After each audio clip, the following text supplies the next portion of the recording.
ऐसा तक हुआ था कि कुछ लोगों ने, जो बड़े बड़े नेता थे, राजनीतिक वैज्ञानिक थे, उन्होंने लोग लगा दिए थे उनके पीछे कि पता करो ये कौन से समाज से आता है। तो उन्होंने मुझे बोला कि अगर मैं इस दुनिया में नहीं रहूं तो मेरे बारे में जो भी कोई पूछे तो सिर्फ ये बताना मेरे पिताजी ने 3 बड़े काम क्या किए। पहला काम था मंडल कमीशन लागू करना, दूसरा आपका जाति जनगणना, तीसरा महिला आरक्षण। पर जो आदमी सही रास्ते पे चलेगा उसकी आलोचना होगी, चाहे वो बाबा साहब अंबेडकर हो, ज्योतिबा फुले हो, चाहे वो आपके कर्पूरी ठाकुर हो।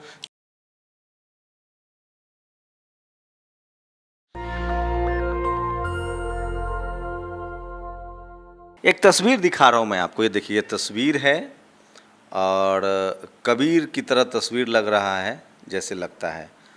और कबीर ने कहा था कि जो फूके घर आपने वो चले हमारे साथ। समाजवादी नेता, मंडल मसीहा, सोशल जस्टिस के सिपाही शरद यादव। 1 जुलाई को उनका जन्मदिन है, अब वो नहीं रहे हम लोग के बीच। यही वो कमरा है। आपको जानकर हैरानी होगी कि एक शख्स जो 45 साल तक संसद में रहता है, जो शख्स केंद्र की सरकार में 2 बार मंत्री बनता है, उनके पास दिल्ली में अपना घर नहीं है। उन्होंने एक घर भी चुना अपने जीवन में कि एक घर बनाया जाए, तो वो घर था उनका संसदीय क्षेत्र मधेपुरा। लेकिन मैं मानता हूँ, मुझे लगता है कि शरद यादव को किसी घर की ज़रूरत नहीं है, वो लोगों के दिलों में बसते हैं। वो मंडल मसीहा के नाम से मशहूर हैं। और शरद यादव नहीं होते तो ओबीसी कमीशन की इम्प्लीमेंटेशन नहीं होती वीपी सिंह की सरकार में। 1 जुलाई को उनका जन्मदिन है, अब वो नहीं रहे। मैं उनके परिवार के लोगों से भी आपको रूबरू कराऊंगा। और विरासत के नाम पर, वसीयत के नाम पर उन्होंने सोशल जस्टिस की लड़ाई अपने बच्चों के हवाले किया है, जिसको उन्होंने तय किया है उनके बच्चों ने कि हम उस लड़ाई को आगे बढ़ाएंगे। तो सोचिए, ये तमाम तस्वीरें देखिए, तथागत बुद्ध की तस्वीर है, ये तस्वीरें हैं। और बाबा साहब की बड़ी तस्वीर बाहर लगी हुई है, वो शरद यादव की तस्वीर है। कई बार जेल गए, लाठियों से कहा जाता है कि शरद यादव के शरीर की कोई हड्डी नहीं थी जो टूटी हुई नहीं थी। 45 साल तक उन्होंने संसद में रहे। ये तमाम तस्वीरें आप देख सकते हैं जो उनका लगा हुआ है। और 1 जुलाई को उनका जन्मदिन होता है, अब वो नहीं रहे और उनकी पहली पुण्यतिथि भी आने वाली है 1 जुलाई। लेकिन सोचिए कि उनके पास अभी भी दिल्ली में 45 साल तक सांसद रहने के बाद भी उनके पास अपना घर नहीं है। और शायद यही वजह रही होगी कि वो सोशल जस्टिस की लड़ाई को सड़क से लेकर संसद तक पूरी शिद्दत से लड़ पाएँ। आप कल्पना कर सकते हैं, 45 साल का मेंबर ऑफ पार्लियामेंट और दिल्ली में एक घर नहीं। उनकी बेटी है मेरे साथ, सुभाषिनी नाम है इनका, और आप सब रूबरू हैं, जानते हैं इनको, रहे हैं। कभी लगा कि पापा ने दिल्ली में एक घर का भी इंतजाम नहीं किया? देखिए, अपने जो उनका एक सफ़र रहा है वो हमेशा लोगों के प्रति, लोगों के लिए काम करने का रहा है।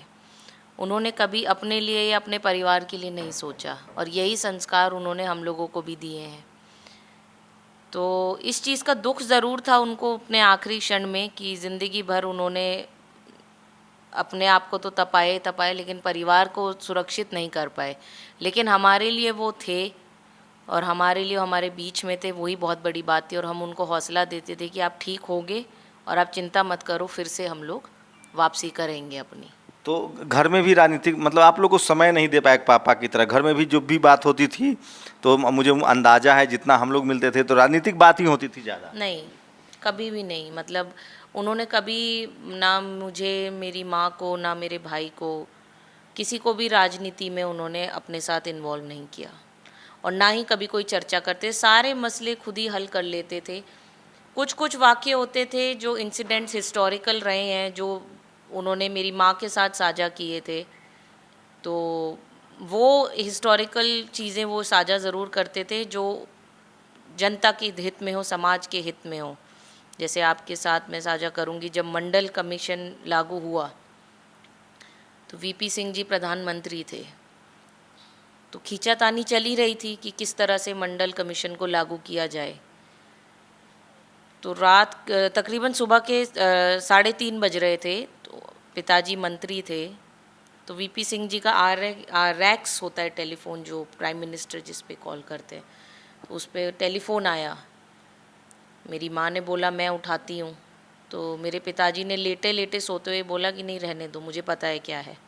वो उठे, उन्होंने फ़ोन उठाया, फ़ोन रखा और माँ को बोला जो मैं चाहता था वो हो गया, और जाके निश्चिंत सो गए।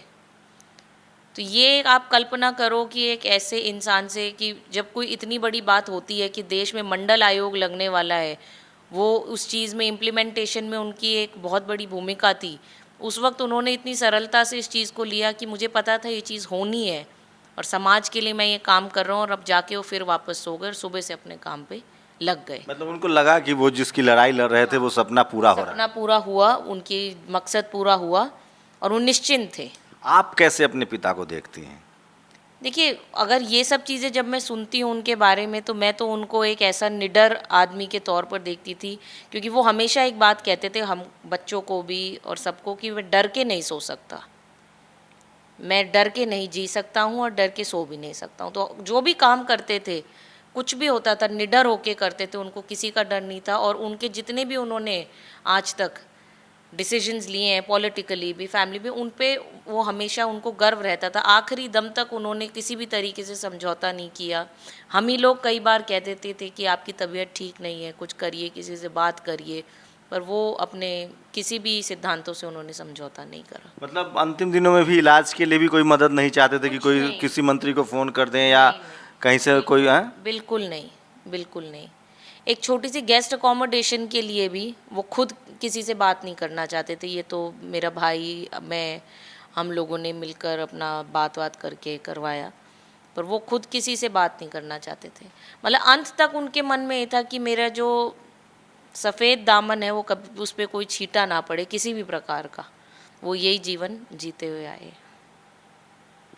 कि एक बड़ी जिम्मेदारी भी है आप लोग की, वो अब नहीं रहे हैं, एक बड़ा लकीर खींचा है उन्होंने राजनीति का, तो कैसे देखती हैं? एक जिम्मेदारी है आप लोगों पर? देखिए, जो उन्होंने, हमने उनसे सीखा कि किस तरह से सामाजिक न्याय की बात उन्होंने नींव इस देश में रखी, किस तरह से उन्होंने जेपी, लोहिया, कबीर, महात्मा गांधी, इन सब के आइडियोलॉजीज़ को आगे लेकर, उनके सिद्धांतों पे लेकर काम किया। वो जो कुछ भी उनकी लड़ाई थी समाज के लिए, उनको आगे ले जाने में मुझे लगता है कि one of the biggest faces में वो थे, और वो हमारे पिता थे। तो इससे बड़ी प्रेरणा हमारे लिए और कुछ नहीं हो सकती। लेकिन एक बात था कि उन्होंने आप लोगों के पढ़ाई लिखाई सब को लेकर हमेशा सचेत करते रहे कि आप लोग देखिए, पढ़ो लिखो। पढ़े, हम लोगों को बहुत अच्छी शिक्षा मिली, बहुत अच्छा उन्होंने भले एनवायरनमेंट, घर न लिया हो लेकिन एजुकेशन को लेकर बहुत बच्चे पढ़े लिखे। बहुत अच्छे से पढ़े लिखे।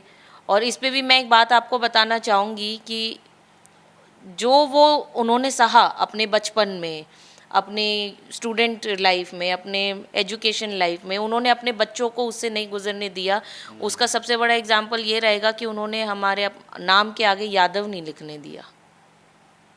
हम लोग बुंदेल नहीं, का असर आप लोगों पर क्योंकि उसका कारण ये था कि जब वो सक्रिय राजनीति में आए थे, स्टूडेंट पॉलिटिक्स में, फिर पीपल्स कैंडिडेट से जबलपुर से एमपी बनकर गए थे, ऐसा तक हुआ था कि कुछ लोगों ने, जो बड़े बड़े नेता थे, राजनीतिक वैज्ञानिक थे, उन्होंने लोग लगा दिए थे उनके पीछे कि पता करो ये कौन से समाज से आता है। कि जो एक विशेष समाज के लोग थे, उनको विश्वास नहीं हो रहा था कि इतना समझदार और सूझबूझ वाला आदमी कोई ऐसे निडर और ऐसा आदमी कोई किसी और समाज से नहीं आ सकता। कोई हम में से ही एक तो नहीं है जो अपने आगे यादव लिख के चलता है। तो इसका उनको वो भय था, तो इसीलिए मेरा भाई और हम लोगों के नाम के आगे उन्होंने, और ये चीज़ उन्होंने सही भी है, वो कहते थे कि मैं जहाँ जाता था ये नाम मेरे आगे जुड़ता था तो मुझे पीछे कर दिया जाता। ये बड़ी विडम्बना है। शरद यादव ने कैसे इस देश की राजनीति को बदला, सोशल जस्टिस ने कैसे बदला। मंडल कमीशन लागू नहीं होता तो आज ओबीसी के हक अधिकार की बात नहीं होती, सीएम पीएम बनने की बात नहीं होती थी। आज ओबीसी के आसपास राजनीति होती है। 1932 में जाति की जनगणना हो गई थी, उसके बाद बाबा साहेब ने संविधान में प्रावधान कर दिया था, कई सारी कमेटियां बनी, उसके बाद मंडल कमीशन की सिफारिशें आ गई थी। शरद यादव, रामविलास पासवान और लालू यादव, ये तिकरी थी।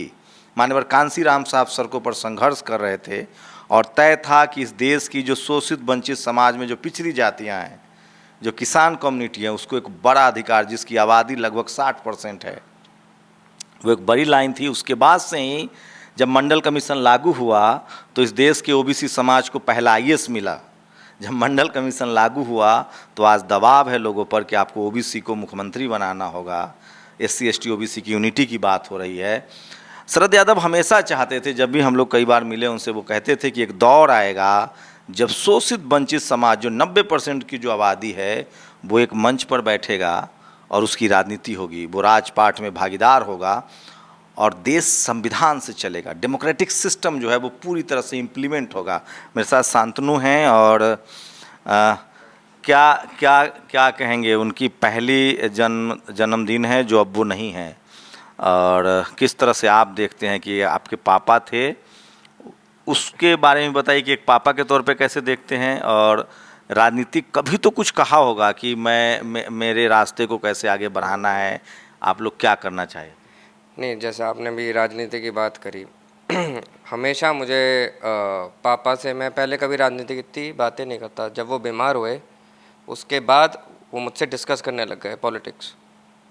तो जब वो बीमार थे, जब वेंटिलेटर से आए बाहर, तो उन्होंने मुझे बोला कि अगर मैं इस दुनिया में नहीं रहूं तो मेरे बारे में जो भी कोई पूछे तो सिर्फ ये बताना मेरे पिताजी ने 3 बड़े काम क्या किए। पहला काम था मंडल कमीशन लागू करना, दूसरा आपका जाति जनगणना, तीसरा महिला आरक्षण। महिला आरक्षण में ऑपरेट सोसाइटी शोषित वंचित को रिजर्वेशन मिले, कि आरक्षण के अंदर आरक्षण की मांग कर रहे थे। वो चाहते थे कि उसमें दलित महिला, पिछड़ी महिला, आदिवासी समाज की महिला, उन सबको भी जगह मिले, उनकी ये राय थी। और जब वो बीमार हुए तो मैंने फिर मधेपुरा आना जाना शुरू करा उनके कर्म क्षेत्र में। उन्होंने फिर अपनी पार्टी का विलय करा फिर मैं और तेजस्वी जी अब साथ काम करते हैं, जो उनके विचार है उनको आगे बढ़ाने का हम काम कर रहे हैं। पिछड़ों की लड़ाई हो, दलितों की लड़ाई हो, सबके लिए हम लड़ रहे हैं लड़ाई। एक दबाव भी तो होगा आप पर, आप शरद जी के लड़के हैं। जी जी जी। तो लगता होगा कि फादर ने जो लाइन खींची है, जो जिस तरह की उन्होंने राजनीति की, 45 साल संसद में रहे, 2 बार केंद्रीय मंत्री बने, उसके बाद भी उनके दरवाजे खुले हुए थे सबके लिए। और मैं तो कैसे देखते हैं अब, जबकि तमाम जो 77 के बाद पहली ऐसी मीटिंग हो रही जिसमें सभी दल के लोग इकट्ठे हैं, शरद जी यही चाहते थे हमेशा? जी, हमेशा से वो यही चाहते थे और इस बार इनकी कमी भी मेरे को काफ़ी खली। इन्होंने ये मुहिम पहले ही छेड़ दी थी। 2017 आपको याद होगा, साझी विरासत बचाओ सम्मेलन करके उन्होंने एक प्रोग्राम करा था जिसमें 17 विपक्ष पार्टियां पहली बार इकट्ठा हुई थी। ताल कटोरा में हुई थी। उसको वो देश स्तर में करा था, काफ़ी जगह करा, फिर वो किसी कारण आगे कोविड हो गया, फिर उनका भी स्वास्थ्य का थोड़ा साथ नहीं दिया स्वास्थ्य ने, तो उसके बाद वो नहीं हो पाया। तो अभी भी वो चीज़ वही हो रही है, तो बड़ी काफ़ी खुशी होती है देख के कि उनका जो सपना था वो पूरा हो रहा है, पर वो है नहीं, उसकी तो कमी दिखती है और दुख होता है। सोचिए, शरद जी के साथ एक और मैं बात बताना जरूर चाहूँगा कि उनकी राजनीतिक बात की हो रही है कि एनडीए की जो गठन है उसमें भी उनकी बहुत भूमिका थी। कहने का मतलब गठबंधन दलों की जो राजनीति थी, एक दौर में जब कांग्रेस सबसे मजबूत दौर में थी, इमरजेंसी लग रहा था देश में, तब भी शरद यादव ने सत्ता से संघर्ष किया और गठबंधन की राजनीति शुरू की। उसके बाद यूपीए 2 के समय में भी जब कांग्रेस, वाजपेयी प्रधानमंत्री इसलिए बन पाए क्योंकि शरद यादव कन्वेनर थे एनडीए के, और तभी एनडीए की गठबंधन हुआ। तो मान्यवर कांसीराम साहब कहते थे कि मजबूत नहीं कमज़ोर सरकार चाहिए, और गठबंधन की राजनीति के पक्ष में हमेशा शरद यादव रहे। और जब बीजेपी सबसे मजबूत दौर में आई तो उसके खिलाफ भी शरद यादव ने ही गठबंधन की जो साझी विरासत कह रहे हैं शांतनु, उसकी बुनियाद रखी और उसको चलाना शुरू किया, जो आपको अब इम्प्लीमेंट होता दिख रहा है। इसको लेकर कभी बात हुई कि मेरी वजह से वाजपेयी फिर प्रधानमंत्री बने और तब जाकर बीजेपी मजबूत हुई? नहीं, कभी इस बारे में डिस्कस नहीं करा हम उनसे। ये वीपी सिंह वाली बात डिस्कस करी है, और कन्वीनर थे उस वक्त पे इतना कभी इस बारे में डिस्कस नहीं किया। बाकी सब जाति जनगणना तो उस वक्त ही मुद्दा उठाया था उनने, उसके आसपास ही। आप कैसे आगे ले जाना चाहेंगे उनकी पूरी राजनीति को, क्योंकि आपके ऊपर कंधों पर जिम्मेदारी है? अच्छा, हाँ, एक और आप वाकया मैं आपसे साझा करना चाहता हूँ। आपने जरा पूछा कि पापा के बारे में कोई पुरानी बातें, मैं बता देता हूँ आपको। एक और बात याद आई मुझे, जब मेरे लालू जी पहली बार मुख्यमंत्री बने थे, तो जैसे मेरी मम्मी जिद करा करती थी कि एक अंगूठी मेरे को भी दिला दीजिए, एक अंगूठी मुझे भी दिला दीजिए। हर एक महिला करती है भाई, एक अंगूठी हीरे की हम सबको चाहिए होती है, दिला दीजिए मेरे को। एक तो कभी नहीं दिलाई आपने। तो जब लालू जी पहली बार मुख्यमंत्री बने तो गली में चलते आ रहे थे, तो इतनी खुश होकर उन्होंने मेरी मम्मी को बोला कि अब जाके आप आपको आज हीरे की अंगूठी आज दिलवाऊंगा। दिलवाऊंगा, क्योंकि आज लालू यादव आज वहाँ मुख्यमंत्री ने शपथ ले ली। मैं एक बार और बताऊं, मेरी जो जानकारी है, Sharad Yadav member of parliament बन गए थे, वो सीनियर नेता थे। लालू यादव और नीतीश कुमार दो ऐसे लोग थे जो सबसे उनके करीबी लोगों में से थे, और ये लोग राजनीति में अभी इन लोगों ने स्ट्रगल कर रहे थे। तो शरद यादव ने ऐसे कई मुख्यमंत्री बनाए हैं पर्दे के पीछे से, और इसीलिए लालू यादव जी की नज़रों में शरद जी का बहुत सम्मान है। जब शरद यादव का परिनिर्वाण होता है, लालू यादव उस समय सिंगापुर में थे, बेड पर थे, उसके बाद भी उन्होंने वीडियो जारी करके अपनी जो सांत्वना है वो जारी किया था। तो उनके रिश्ते भी, चाहे नीतीश कुमार हों, चाहे लालू यादव हो या शरद यादव हो, रामविलास जी के साथ भी ये तिकरी जो थी, इनके करीबी रिश्ते थे। तो वो तब माँ को पहली बार अंगूठी मिली है। जी जी, पहली बार उस वक्त इतने खुश थे वो। अच्छा, बीच में राहुल गांधी के बहुत करीबी, राहुल जी ने ऑफिशियली कई बार भी कहा है कि मैंने जो भी सोशल जस्टिस की लड़ाई समझी, सोशल जस्टिस समझा, वो शरद जी से समझा। तो बीच में बहुत दोनों लोग घनिष्ठ। जी जी, राहुल जी से उनके काफ़ी संबंध अच्छे हो गए थे, और काफ़ी बातचीत हुआ करती थी उनके बीच में, और काफ़ी पॉलिटिकल जो उनको, राहुल जी को उनको बताया उनके संघर्षों के बारे में पापा ने, तो उनको आगे इम्प्लीमेंट में करा। राहुल जी कभी कभी लेते हैं उनका भी नाम, और उनको तो अपना गुरु ही बोल दिया था एक बार, तो उससे बड़ी बात क्या होगी, आप ही बताइए। राजनीतिक गुरु कह दिया था राहुल जी ने। तो इस बार आप लोग जो उनका जन्मदिन है उसको लेकर आप लोग इस बार मधेपुरा में रहेंगे, हाँ, मैं मधेपुरा जाऊँगा। जो उनकी कर्मस्थली है। जी, पिछली बार ही मैंने मधेपुरा में मनाया था। और आपसे एक और बात मैं आज बता दूं, मेरे को पिछले साल जब मैं जन्मदिन मना के आया था घर वापस दिल्ली, तो मैंने मनाया था अपने पूरे बलबूते पे। तो सारे विधायक हैं वहाँ के, पूर्व विधायक थे, पूर्व सांसद थे, सब आए थे वहाँ पर, और काफ़ी अच्छी भीड़ हुई थी मेरे घर पर। तो मैं जैसे ही आया, मेरी मम्मी ने फ़ोटो वोटो दिखाई वहाँ पर, और लोगों ने बताया कि शांतनु जी ने ऐसा कार्यक्रम करा है। तो मैं जब वापस आया वहाँ, तो वो खड़े हुए और खड़े उड़ के मुझे इतनी ज़ोरों से गले लगाया और प्यार किया, वो मेरे लिए सबसे अच्छा मोमेंट है। तो सोचिए, शरद जी चाहते तो दिल्ली में भी घर ले सकते थे, मध्य प्रदेश के थे, वहाँ भी घर बना सकते थे, लेकिन उन्होंने तय किया कि मेरे नाम पर अगर एक कोई घर होगा तो वो मेरी जन्मभूमि तो है ही उनका, जहाँ उनका पैतृक घर है, लेकिन जो उनकी कर्म भूमि रही मधेपुरा, वहाँ पर उन्होंने एक घर लिया जहाँ आप उनसे कनेक्ट कर सकते हैं। एक और हैं जो लंबे समय से, आप कितने साल से हैं उनके साथ? 89 से। मतलब कितने साल हो गए? 23 23 साल रहे हैं। और एक है, उनका नाम मैं भूल रहा हूँ, क्या नाम है उनका, जो लंबे हैं? राम बौर जी, वो कितने साल से हैं? वो तो ज़्यादा है, 40 ईयर होगा। तो सोचिए, ये कमिटमेंट था उनका, ये सोशल कमिटमेंट।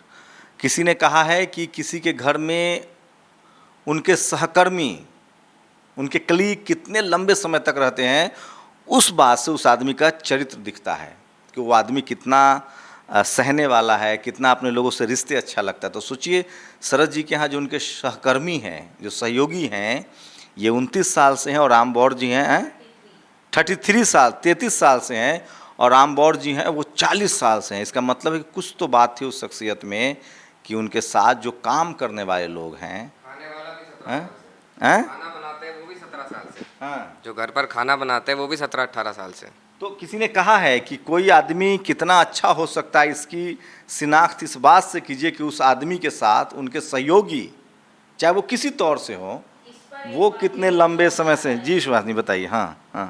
कि जब पिताजी वीपी हाउस में रहा करते थे, तो वो खुद ही बताते थे, तो उनके यहाँ एक लड़का काम करता था, पहली बार वो सांसद बन के आए थे। तो वो लड़का, मेरे पिताजी एक तख्त पे लेटे हुए थे, ऐसे सर पे हाथ रख के, पार्लियामेंट से आए थे, आराम कर रहे थे, आया और पिताजी के कुर्ते में से पैसे निकाल रहा था। तो पापा हमें समझाते थे ये एग्जाम्पल देके कि मैंने उसको कुछ नहीं बोला। तो हमने कहा आपने क्यों नहीं बोला? कह रहे कि इसलिए नहीं बोला कि वो जब पैसे निकाल रहा था वो चला गया, मैं अपने वापस सो गया, क्योंकि उसको ज़रूरत रही होगी तभी उसने पैसे निकालने का काम किया, अगर उसको ज़रूरत नहीं होती वो ऐसा काम करता भी नहीं। तो मतलब इतनी उनके अंदर मानवता थी कि जैसे कहीं वो बाहर जाते थे, जब वो सामाजिक न्याय की लड़ाई लड़ रहे थे, जब वो कुछ नहीं थे, तो उनको कई बार किसी पंचायत घर में सोना पड़ता था, कभी किसी स्कूल में स्कूल के आंगन में सोना पड़ता था, उनके साथ के लोग होते थे तो एक उनके मित्र ने हमारे साथ एक वाक्य साझा किया कि एक हमारे मित्र थे जो थक हार के सो गए थे, हमने गद्दे लिए और वो खराटे ले रहे थे, बहुत ज़बरदस्त खराटे ले रहे थे, और पिताजी को नींद नहीं आई, तो उन्होंने, उनके दूसरे मित्र को भी नींद नहीं आई जो साथ में थे, जिन्होंने साझा किया, ये राजा पटेरिया जी जो मध्य प्रदेश के पूर्व मंत्री भी रहे हैं, उन्होंने साझा किया कि उनको नींद नहीं आई भैया को। तो भैया ने बोला कि, मैंने बोला भैया इसको उठा के हम अंदर सुला देते हैं, इसको हमें भी नहीं सोने दे रहा है ये। तो उन्होंने बोला अरे यार इसकी तो नींद अच्छी लगी हुई है, अब हमारी तो बिगड़ गई, हम ही उठे रहते हैं, इसको तो चैन से सोने दो। तो कह रहे उन्होंने पूरी रात इस तरह काली रात काटी, पर उसको नहीं नींद खराब करी कि इसको चैन से सोने दो। तो हमें भी उन्होंने यही संस्कार दिए कि जितने भी हमारे घर के कर्मचारी थे, हम लोग कभी बचपन में अगर ऊंची आवाज़ में बात भी कर लेते थे उनसे, कई बार होता था बचपने में गलती कर देते थे, तो हमको बुला के उनसे माफ़ी मंगवाते थे और हमें डांटते थे कि इनसे गलत तरीके से तुम बात नहीं करोगे। तो एक फैमिली मैन थे, और सोचिए, मैं फिर कह रहा हूँ, इस बात में दम है, लॉजिक है कि किसी आदमी के साथ उसके सहकर्मी कितने लंबे समय तक काम करते हैं। खैर, शरद जी का जन्मदिन है 1 जुलाई को, और वो अब नहीं है, लेकिन उनका जो काम है, मैं फिर कह रहा हूँ, बाबा साहब ने कहा था कि जीवन में अगर अमर होना है तो कुछ ऐसा कर जाओ या कुछ ऐसा लिख जाओ जो आपको अमृत प्रदान करता है। और शरद यादव ने वो काम कर दिया है। मंडल मसीहा, जिन्होंने लाखों करोड़ों आदमी की ज़िंदगी बदली, जब मंडल कमीशन लागू हुआ तभी। और ये देखिए, ये कोई किताब उनकी नहीं आई है, शरद यादव संघर्ष के सेनानी, राजनीतिक, सार्वजनिक और व्यक्तिगत जीवन का सफ़रनामा। इसे चाहे तो आप लोग देख सकते हैं, और ये फ़ोटो के जरिए भी इसमें सारे फ़ोटो का संकलन है। तो ये कवर है किताब ना, कोई नहीं, रहने दीजिए। तो ये देखिए, ये तमाम इनके संघर्ष हैं शरद जी के, और लाठी चार्ज जो उन पर हुआ था, उनके शरीर का शायद ही अवार्ड है। हाँ हाँ, जी जी जी। तो ये है, और ये सब देखिए, ये उनके लाइफ से। तो छात्र नेता के तौर पे आए चौधरी चरण सिंह, फ्रंटियर गांधी खान, हाँ हाँ हाँ, जी जी, वो जो तस्वीर है, हाँ हाँ। तो ये तस्वीर देखिए, ये मंडल कमीशन के की है, और ये वो उनके राजनीतिक संघर्षों की पूरी दास्तान है ये। और चौधरी चरण सिंह हों, लोहिया हों, कर्पूरी ठाकुर हों, और लालू यादव, नीतीश जी तो उनके शागिर्द रहे ही, साथी रहे। तो ये तमाम जो राजनीतिक घटनाक्रम है, बड़ी लंबी लड़ाई लड़ी। सोचिए, एक दौर में जब इस देश में जातिवाद इस कदर हावी था कि कोई SC ST OBC शोषित वंचित समाज के लोग राजनीति में पैर रखना नहीं पाता था, शरद जी ने एक लाइन खींची, और वो लाइन आज इतनी मजबूत हो गई है कि बगैर SC ST OBC की राजनीति नहीं चलती है। रामबौर जी शायद नहीं है, नहीं तो मैं उनसे भी आपको रूबरू कराता। 40 साल से वो कर्मचारी हैं, और उनके सन इन लॉज हैं।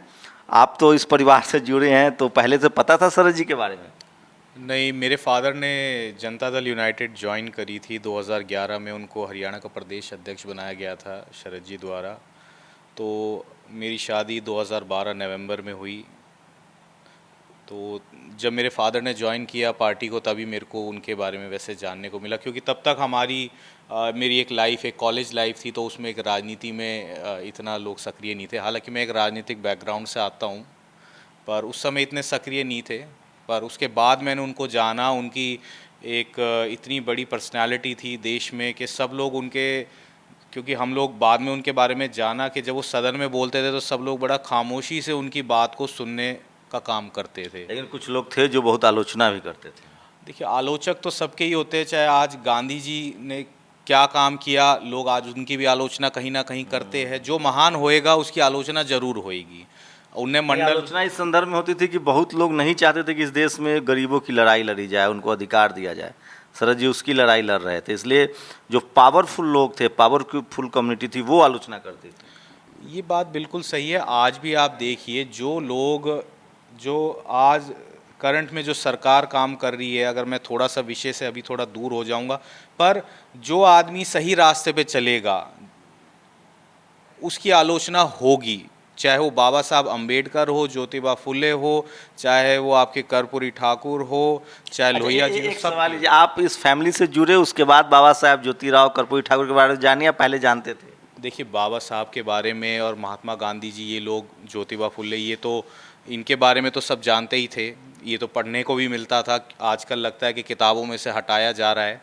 पर हाँ, जब से शरद जी से जुड़ा हुआ तो एक तरह से इन लोगों के बारे में और डीपली जानने को मुझे मिला। और भले ही मैं उनका दामाद हूँ, पर मैं उनको अपना गुरु मानता था कि वो मेरे गुरु है और मैं उनका शिष्य हूँ। उनसे मैंने बहुत सीखा। मैं ये चीज़ मानता हूँ इस चीज़ को। और उन्हें मेरे को अपने साथ भी रखा जब मेरी शादी हो गई थी सुभाषिनी के साथ, तो वो मेरे को अपने साथ, जैसे कोई भी उनका पॉलिटिकल टूर रहता था, कोई मीटिंग होती थी, चाहे हरियाणा हो या विभिन्न क्षेत्र हो देश के, तो वो मेरे को अपने साथ ले जाया करते थे। और मुझे काफ़ी कुछ उनसे सीखने को मिला। तो देखिए, ये एक छोटी सी फैमिली है शरद जी की, और सुभाषिनी है, और गौर जी आ गए। मैं राम गौर जी हैं। आपको कितने साल हो गए? मैं तो इनके साथ 77 से हूँ, भोपाल से। मैं पहली बार इन्हीं से मिला था, और जब भी शरद जी जब तुगलक रोड में रहते थे, तुगलक रोड में कितने साल रहे वो उस आवास में? हैं 22 साल। 22 साल रहे ना? 2000 में आई थी। 40 साल आपने दिया उनके लिए? ऊपर हो गया। क्या कहते थे आपको? कभी मन नहीं हुआ कि छोड़ देते हैं, जीवन में बहुत कुछ नहीं मिला, बहुत अमीर नहीं हुआ, लोग नेताओं मंत्रियों के यहाँ रहने वाले लोग कहाँ कहाँ चले जाते हैं? नहीं, मेरे को कभी ऐसी जिज्ञासा हुई नहीं। आप विचारों से सहमत थे उनके, इसलिए उनके साथ थे? बिल्कुल। उन्होंने कभी गुस्सा हुए हों? नहीं, गुस्सा भी नहीं हुए मेरे को कभी भी। वो बल्कि हमारी शिकायत कुछ होती थी तो मैडम जी से कह देते थे, तो मैडम जी हमको बोलती थी। वो सीधे नहीं कहते थे? बहुत कम।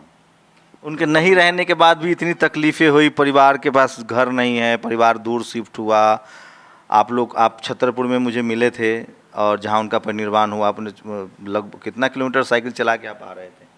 नहीं, वहाँ तो मैं नहीं जा, पर यहाँ मैं 44 किलो डेली साइकिल चलाता था, 22 किलोमीटर आने में जाने में, कोरोना पीरियड में। जब तुगलक रोड में थे? हाँ। और आपने तय किया कि परिवार के साथ रहेंगे? हाँ, जब तक परिवार वाले मना न कर दें। परिवार है मेरा। मैं बिल्कुल, मैडम जी एक गार्जियन स्वरूप हैं, बच्चे अपने भाई भतीजे हैं। किसी आदमी का स्वभाव कैसा है ना, वो इसी से पता चलता है कि उनके साथ जो उनके सहकर्मी हैं, उनके कलीग हैं, उनका कितना अटैचमेंट है। वो कितने सालों से काम किया इन्होंने, 40 साल दिया इन्होंने। और सोचिए, मतलब आर्थिक रूप से कोई बहुत मजबूत नहीं हो गए होंगे, क्योंकि शरद जी खुद ही अपने लिए दिल्ली में नई घर ले पाए, तो उनके सहकर्मी को कहाँ, मतलब वो एक जो सैलरी थी वो मिलती रहे, और उनके साथ अटैचमेंट था, एक सामाजिक राजनीतिक समझ थी लोगों की। और ऐसे करोड़ों लोग हैं इस देश में जिसको शरद जी, वो भले उनका घर ना हो दिल्ली में, लेकिन करोड़ों लोग हैं, हम जैसे लोग, मैं अपने आप को भी मानता हूँ, खासकर जो SC ST OBC शोषित वंचित समाज के हैं, उनको लगता है कि न मंडल कमीशन लागू होता, न स्कूल कॉलेज के नौकरियों के हमारे लिए दरवाजे खुलते, और इसके लिए पूरा देश, पूरी दुनिया में उनके बारे में पढ़ाई होती है, पूरा देश उनके प्रति कृतज्ञता प्रकट करता है। और पहला उनका जन्मदिन होगा ये जब शरद जी नहीं रहें। ये पहला ऐसा जन्मदिन होगा जब वो नहीं रहे हैं। जन्मदिन कभी मनाते भी थे वो? नहीं, वो कभी नहीं मनाते थे अपने को। बच्चे लोग मनाते थे, अपना खा पी आते थे इधर उधर, लेकिन वो कभी नहीं मनाते थे। कभी केक उक नहीं काटते थे? नहीं, सवाल ही नहीं उठता। एक ऐसे दौर में, एक ऐसे समाज में, ऐसे परिवार में इन लोगों का जन्म हुआ जहाँ से इनके हिस्से में लड़ाई आई, न्याय की लड़ाई, भागीदारी की लड़ाई, सोशल जस्टिस की लड़ाई, और शरद यादव ने उसको जिया है। और 45 साल तक वो डेमोक्रेसी के प्रतीक रहें, संसद में रहें। इससे शानदार ज़िंदगी, इससे लंबी ज़िंदगी क्या हो सकती है? 45 साल संसद में उन्होंने बोला, और क्या नहीं बोला उन्होंने, जातिवाद के खिलाफ, उसके बाद गैर बराबरी के खिलाफ, शोषित वंचित के अधिकारों के लिए। कभी शरद यादव ने नफ़ा नुकसान नहीं देखा, कभी माइनस प्लस नहीं देखा। बेबाक जिया उन्होंने। कबीर, संत शिरोमणि रविदास, बुद्ध, पेरियार, फूले के परंपरा के थे, और उसको उन्होंने ताउम्र जिया। भले उनके पास दिल्ली में अपना घर न हो, भले उन्होंने संपत्ति के तौर पे एक बड़ी विरासत न छोड़ी हो, लेकिन समाजवाद की जो विचारधारा थी, सोशल जस्टिस की जो लड़ाई थी, उसमें इन्होंने इस देश के तमाम दलित, पिछड़े, शोषित, वंचित समाज को अपना घर लेने का अधिकार तो दिला ही दिया है, जिसको हम लोग मंडल कमीशन और ओबीसी रिजर्वेशन कहते हैं। अपना घर नहीं बनाया, लेकिन इस देश के शोषित, वंचित और तमाम बैकवर्ड समाज के किसान जातियों को घर खरीदने की औकात दिला दी, अधिकार दिला दिया। शरद यादव अब नहीं रहे, उनका पहला दिन है 1 जुलाई का। पूरी बातचीत पर आप लोग अपनी प्रतिक्रिया जरूर दीजिए।